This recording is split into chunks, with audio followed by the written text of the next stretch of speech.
வணக்கம். இன்றைக்கி நம்ம பார்க்க போகிற சமையல் ஒரு அருமையான ஆப்பமும் அதுக்கு தொட்டு சாப்பிட்ற மாதிரி சூப்பரான சைடிஷ்ஷு கடலைக்கறி, அதாவது கருப்பு கொண்டக்கடலை வச்சு ஒரு கிரேவி எப்படி செய்யலாங்கிறத பார்க்கலாம். இந்த ஆப்பம் வீடியோ பார்த்திங்கன்னா லாஸ்ட் நான் ப்ளாகில் போட்டிருந்தேன். ஸோ ஒரு சப்ஸ்கிரைபர் கேட்டிருந்தாங்க இந்த அளவு சொல்லுங்கள் அப்படின்னு. ஸோ அவங்களுக்காக இந்த வீடியோ. ஆப்பம் வந்து ஊற வைக்கிறதுலேருந்து அரைச்சி எப்படி ஊற்றுறதுங்கிற வரைக்கும் டிப்ஸ் சொல்லியிருக்கேன். ஸோ கண்டிப்பாக அதை மாதிரி ஃபாலோ பண்ணி செஞ்சு பாருங்கள். ஆப்பம் வந்து இதே மாதிரியே அப்படியே உங்களுக்கு கிடைக்கும். இந்த கடலைக்கறி பார்த்திங்கன்னா டேஸ்ட் நல்லா அட்டகாசமாக இருக்கும். நீங்கள் காலையில் டிஃபனுக்கு பண்ணிட்டீங்கன்னா சாதம் நைட்டு வரைக்கும் கூட நம்ம அந்த கிரேவி வந்து வச்சு சாப்பிட்லாம். குழம்பு அவ்வளோ அருமையாக இருக்கும். மட்டன் குழம்பு மாதிரி அவ்வளோ வாசனையாக சூப்பராக இருந்துச்சு. ஸோ இதே மாதிரியே இந்த கிரேவியும் செஞ்சு பாருங்கள். இதுக்கு வந்து நல்ல ஒரு காம்பினேஷன். வேணும்னா நீங்கள் தேங்காய் பால் வச்சுக்கிட்டு இந்த குழம்பு வந்து கொஞ்சம் தொட்டு சாப்பிட்டிங்கன்னா அவ்வளோ அட்டகாசமாக இருந்துச்சு அந்த ஆப்பத்தில் ஊற்றி சாப்பிடையில. இப்போ நம்ம இந்த அருமையான ஆப்பமும் இந்த கருப்பு கொண்டக்கடலை வச்சு குழம்பும் எப்படி செய்யலாங்கிறத பார்க்கலாம். இப்போ ஒரு பவுல் எடுத்துக்கோங்க. இதில் பார்த்தீங்கன்னா 1 டம்ளர் அளவுக்கு பச்சரிசி எடுத்துக்கோங்க. இட்லி பச்சரிசி எடுத்துக்கோங்க. அதே கப்பில் 1 கப் அளவுக்கு புழுங்கல் அரிசி, இட்லி அரிசி எடுத்துக்கலாம். நான் வந்து இந்த டம்ளரில் தான் ஷேரிங் பண்ணியிருக்கேன். எல்லாமே வந்து நீங்கள் இதிலே அளந்துக்கோங்க. அதே டம்ளரில் 1/4 டம்ளர் அளவுக்கு உளுந்து சேர்த்துக்கலாம். 1/2 டேபிள் ஸ்பூன் வெந்தயம் சேர்த்துக்கலாம். வெந்தயம் தான் புளிக்க வைக்கிறதுக்கு வந்து ஹெல்ப் பண்ணும். நம்ம வந்து உளுந்து கம்மியாக போட்டிருக்கிறதுனால வெந்தயம் சேர்த்தோம்னா நல்லா சாஃப்டாக வரும். இப்போ நல்லா ஒரு 3-4 தடவை கழுவிடணும். நல்லா பிசைஞ்சு நல்லா கழுவிட்டிங்கன்னா அதில் உள்ள வலுவலுப்பு எல்லாமே போயிடும்.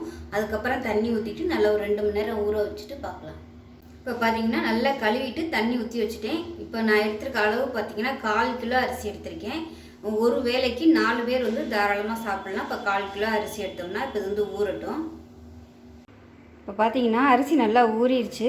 இப்போ இந்த ஆப்பத்துக்கு பார்த்தீங்கன்னா எந்த டம்ளரில் நம்ம எல்லாமே அளந்து எடுத்தோமோ அதே டம்ளரில் ஒரு 3/4 டம்ளர் அளவுக்கு வடித்த சாதம் எடுத்துக்கலாம். நான் வந்து அமுக்கில் மேலோட்டமாக தான் வச்சு எடுத்திருக்கேன். இந்த அளவுக்கு எடுத்திங்கன்னா போதும். இப்போ இது எல்லாத்தையுமே அரைச்சிக்கலாம். ஃபஸ்ட்டு வந்து இதை நீங்கள் தனியாக மிக்சியில் வந்து நைஸாக அரைச்சிட்டு இதோடு சேர்த்துக்கோங்க. ஏன்னா இதோடு சேர்த்திங்கன்னா மொத்தமாக வந்து அரைப்படாது இது சாதம். அப்படியே அங்கங்கே முழுசாக இருக்கும். அதனால் மிக்சியில் போட்டு நல்லா நைஸாக அரைச்சிட்டு இந்த அரைக்கிற மாவோடு சேர்த்துக்கோங்க. இப்போ இதை வந்து அரைச்சிட்டு வந்துட்டு பார்க்கலாம். இப்போ பார்த்திங்கன்னா மாவு வந்து அரைச்சி உப்பு போட்டு கரைச்சி வச்சுருக்கேன். இந்த அளவுக்கு இருக்கணும். இதை விட இன்னும் கொஞ்சம் தண்ணியாக இருக்கணும். நான் வந்து நாளைக்கு காலைல தேங்காய் பால் ஊற்றுறதுனால கொஞ்சம் வந்து கெட்டியாக வச்சுருக்கேன். இந்த அளவுக்கு வச்சுக்கோங்க. அப்போ தான் மாவு வந்து நல்லா பொங்கி வரும். கெட்டியாக அரைச்சிக்கிட்டிங்கன்னா உங்களுக்கு மாவு வந்து பொங்காது. இப்போ இந்த சைடு பார்த்திங்கன்னா இட்லி மாவும் அரைச்சி வச்சுட்டேன். இப்போ இது வந்து பொங்குனதுக்கப்புறம் பார்க்கலாம். இப்போ ஒரு குக்கர் எடுத்துக்கலாம். இதில் வந்து ஒரு 4 ஸ்பூன் அளவுக்கு எண்ணெய் விட்டுக்கலாம். இப்போ பாருங்கள் எண்ணெய் நல்லா சூடாகிடுச்சு. சின்னதாக கல்பாசி, 2 கிராம்பு, 1 ஏலக்காய், ஒரு சின்ன துண்டு பட்டை, 1 டீஸ்பூன் போல் சோம்பு சேர்த்துக்கலாம். ஒரு பிரியாணியில் சேர்த்துக்கலாம்.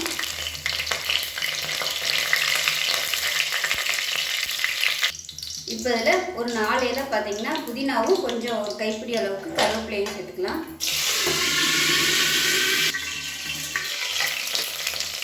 இப்போ புதினா கருவேப்பிலை எல்லாமே பொரியுது. இப்போ 2 பச்சை மிளகாயை 2 கீரிட்டு சேர்த்துக்கலாம்.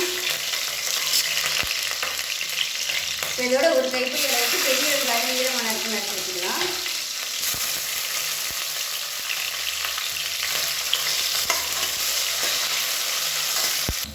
இப்போ வெங்காயம் லேசாக வதங்கினதும் இஞ்சி பூண்டு பேஸ்ட் வந்து அரைச்சி வச்சுருக்கேன். இதை சேர்த்துக்கலாம். ஒரு 5 துண்டு இஞ்சி, ஒரு 6 துண்டு பார்த்திங்கன்னா பூண்டு பல் வந்து மிக்சியில் அடித்து வச்சுருக்கேன். அதை சேர்த்துக்கலாம்.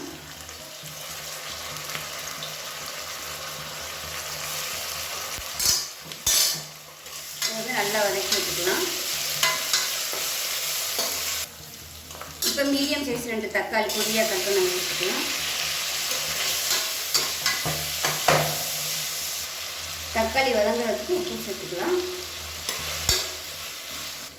இப்போ பாருங்கள் வெங்காயம் தக்காளி எல்லாமே நல்லா வதங்கிடுச்சு. பாருங்கள் தக்காளியுமே நல்லா மசிஞ்சு வந்துடுச்சு. இந்த ஸ்டேஜில் பொடி சேர்த்துக்கலாம். நான் வந்து கறிக்குழம்பு பொடி வந்து சேர்த்துருக்கேன். உங்கள்கிட்ட பொடி இல்லை அப்படின்னா தனியாத்தூளும் சீரகத்தூளும் சேர்த்துக்கோங்க. இது வந்து தனியாத்தூள், சீரகத்தூள், சோம்புத்தூள் எல்லாமே சேர்த்து அரைச்சது. ஒரு 2 டேபிள் ஸ்பூன் சேர்த்துக்கிறேன். இப்போ மிளகாத்தூள் சேர்த்துக்கலாம். மிளகாத்தூள் காரத்துக்கு ஏற்ற மாதிரி சேர்த்துக்கோங்க. இது வந்து புதுப்பொடி. காரம் எப்படி இருக்குன்னு தெரியல. அதனால் கொஞ்சம் வந்து நான் 2 டேபிள் ஸ்பூன் சேர்த்துருக்கேன். ஏன்னா தேங்காய் வேறு அரைச்சி ஊற்றணும். அதனால் காரம் குறைஞ்சி போயிடும் தேங்காய் அரைச்சி ஊற்றணும். அதுக்காக கொஞ்சம் தூக்கலாக தான் போட்டு வச்சுருக்காங்க. இது நல்லா எண்ணெய் பிரிஞ்சு வரட்டும். இப்போயும் தக்காளி அடித்து தான் ஊற்றுவேன். இன்றைக்கி முழுசாக போட்டுருக்கேன். இப்போ ஊட்டியிருக்கேன். பசங்களாம் என்ன சொல்ல போகிறாங்களோ தெரியல. அதுக்கு எப்பயுமே தக்காளியெல்லாம் அடித்து ஊற்றினா தான் பிடிக்கும். இந்த மாதிரி போட்டால் பிடிக்காது. இப்போ மாதிரி கிடக்கணும் போட்டுங்க. இன்றைக்கி முழுசாகவே போட்டேன். இது நல்லா வதங்கட்டும்.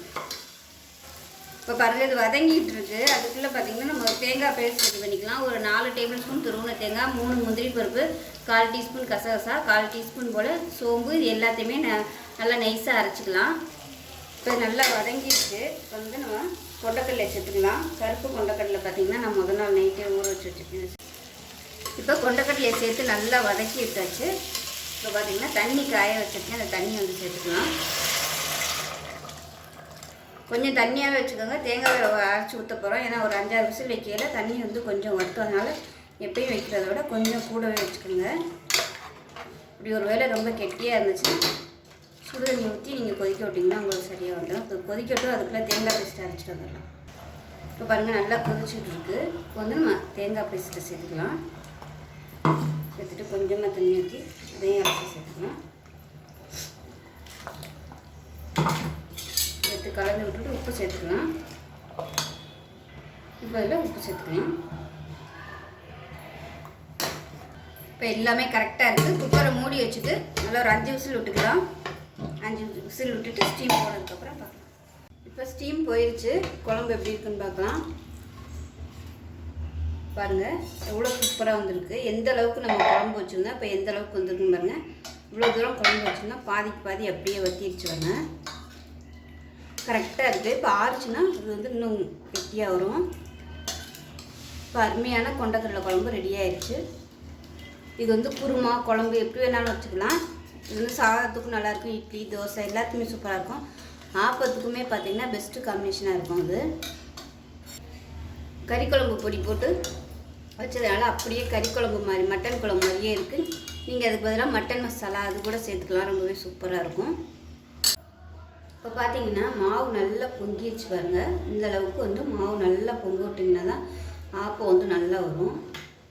இன்னுமே வந்து நீங்கள் கொஞ்சம் தண்ணியாக வச்சுருந்தீங்கன்னா இன்னும் நல்லா பொங்கி வரும் அந்த மாவு. நான் கொஞ்சம் கெட்டியாக பண்ணிட்டேன்.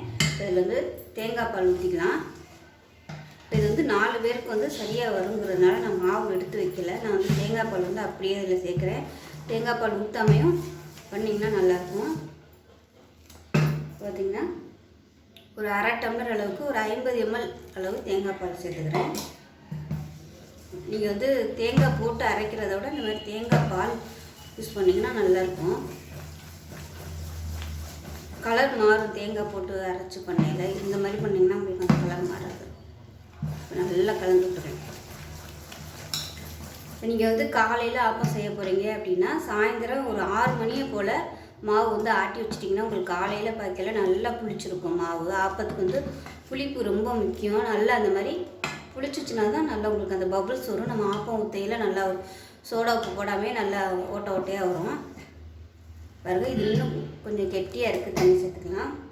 நீங்கள் கரைக்கையிலே இந்த பதத்துக்கு கரைச்சிக்கிட்டிங்கன்னா உங்களுக்கு நல்லா பொங்கி வரும். நீங்கள் தண்ணியே ஊற்ற வேணால் அப்படியே எடுத்து ஊற்றினீங்கன்னா சூப்பராக வரும்.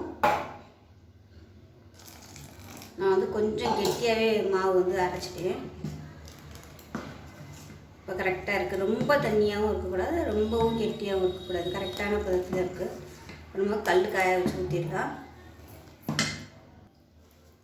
இது வந்து நான் சோடா உப்பு போடலை. சோடா உப்பு போடாமல் மாவு பார்த்திங்கன்னா நல்லா புளிச்சிருக்கிறதுனால நல்லா முட்டை முட்டையாக வருது. இது வந்து நான் சோடா உப்பு போடாமையும் ஊற்றி காமிக்கிறேன், சோடா உப்பு போட்டும் ஊற்றி காமிக்கிறேன். இப்போ வந்து நான் சோடா உப்பு போடாமல் ஊற்றி காமிக்கிறேன். இப்போ ஆப்பக்கடாய் நல்லா சூடாகிடுச்சு. மாவு எடுத்து ஊற்றிக்கலாம். வந்து 1.5 கரண்டி அளவுக்கு மாவு ஊற்றுறேன்.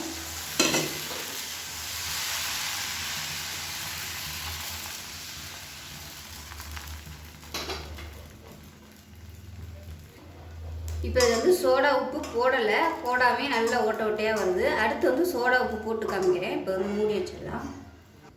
இப்போ ஆப்பம் எப்படி இருக்குன்னு பார்க்கலாம். பாருங்கள் ஓரம்லாம் நல்லா கிறிஸ்பியாக சூப்பராக வந்துருச்சு பாருங்கள்.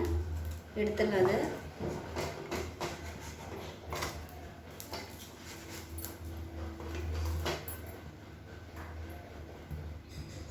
ஆப்ப மாவில் வந்து கொஞ்சமாக ஆப்ப சோடா போட்டிருக்கேன். ஆப்ப சோடா போட்டு நல்லா மிக்ஸ் பண்ணிடுங்க. மிக்ஸ் பண்ணிவிட்டு ஒரு 2லேருந்து ஒரு 3 நிமிஷம் அப்படியே டிஸ்டர்ப் பண்ணக்கூடாது. கரண்டி வச்சு கலக்கோ எதுவும் பண்ணக்கூடாது. அப்படியே விட்டுருங்க. நல்லா அந்த பபுள்ஸ் வந்து வரும். அதுக்கப்புறமா அப்படியே கலக்காமல் அந்த பபுள்ஸோடு எடுத்து ஊற்றுனோம்னா ஆப்பம் வந்து நல்லா ஓட்ட ஓட்டையாக சூப்பராக வரும். பாருங்கள் கலந்துட்டேன். இப்போ தான் அந்த பபுள்ஸ்லாம் வர ஆரம்பிக்குது. இது ஒரு 2லேருந்து 3 நிமிஷம் வச்சிட்டோம்னா நல்லா வந்துடும். வச்சுட்டு பார்க்கலாம். இப்போ ஆப்பக்கடை நல்லா சூடாயிருச்சு. இப்போ வந்து நம்ம கொஞ்சமாக எடுத்து விட்டுக்கலாம்.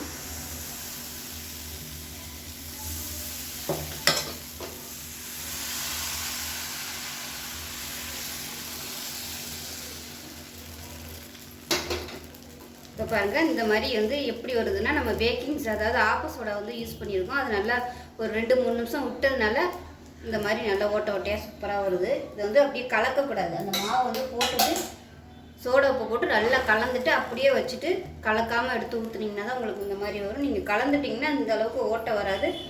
ஓட்டை வந்து அப்படியே சின்ன சின்னதாக வரும். கொஞ்சம் ஹை ஃப்ளேமில் வச்சுக்கலாம். இப்போ பாருங்கள் ஆப்பம் சூப்பராக வந்துடுச்சு பாருங்கள்.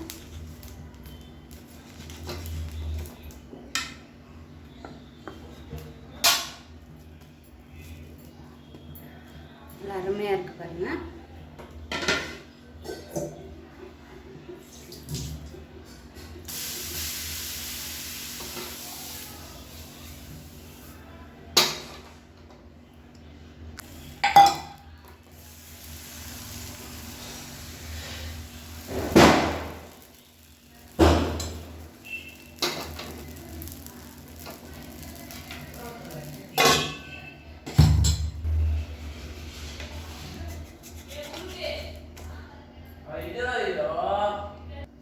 இப்போ பார்த்தீங்கன்னா ஆப்பம் அருமையாக ரெடி ஆகிடுச்சு. நான் சொன்ன மாதிரி டிப்ஸ் எல்லாம் ஃபாலோ பண்ணுங்கள். ஆப்பத்துக்கு வந்து புளிப்பு ரொம்ப முக்கியம். நீங்கள் வந்து காலையில் ஊற்ற போகிறீங்கன்னா ஒரு 6 மணியை போலயே ஆட்டி நல்லா கரைச்சி வச்சுருங்க. நல்லா தண்ணியாக கரைச்சி வச்சுருங்க. அதே மாதிரி சோடா உப்பு போடுறதா இருந்தால் சோடா உப்பு கலந்துட்டு அப்படியே ஒரு 2லேருந்து ஒரு 3 நிமிஷம் விட்டுருங்க. விட்டுட்டு கலக்காமல் அதுக்கப்புறம் ஆப்பம் எடுத்து ஊற்றுனீங்கன்னா இதே மாதிரியே உங்களுக்கு வரும். இந்த டிப்ஸ் பண்ணி ஆப்பம் செஞ்சு பாருங்கள். ரொம்ப அருமையாக வரும். அதே மாதிரி இந்த கொண்டக்கடலை குழம்பும் பார்த்திங்கன்னா டேஸ்ட் நல்லா அட்டகாசமாக இருக்கும். ஸோ காம்பினேஷன் நல்லாயிருக்கும். கொஞ்சம் தேங்காய் பால் வச்சுட்டு இந்த குழம்பு தொட்டு சாப்பிட்டிங்கன்னா அருமையாக இருக்கும். செஞ்சு பாருங்கள். செஞ்சு பார்த்துட்டு எப்படி வந்துச்சுங்கிறத சொல்லுங்கள். வீடியோ பிடிச்சிச்சின்னா லைக் பண்ணுங்கள், கமெண்ட் பண்ணுங்கள், சேனலை சப்ஸ்கிரைப் பண்ணுங்கள், பக்கத்தில் உள்ள பெல் பட்டனையும் ப்ரெஸ் பண்ணுங்கள். நன்றி.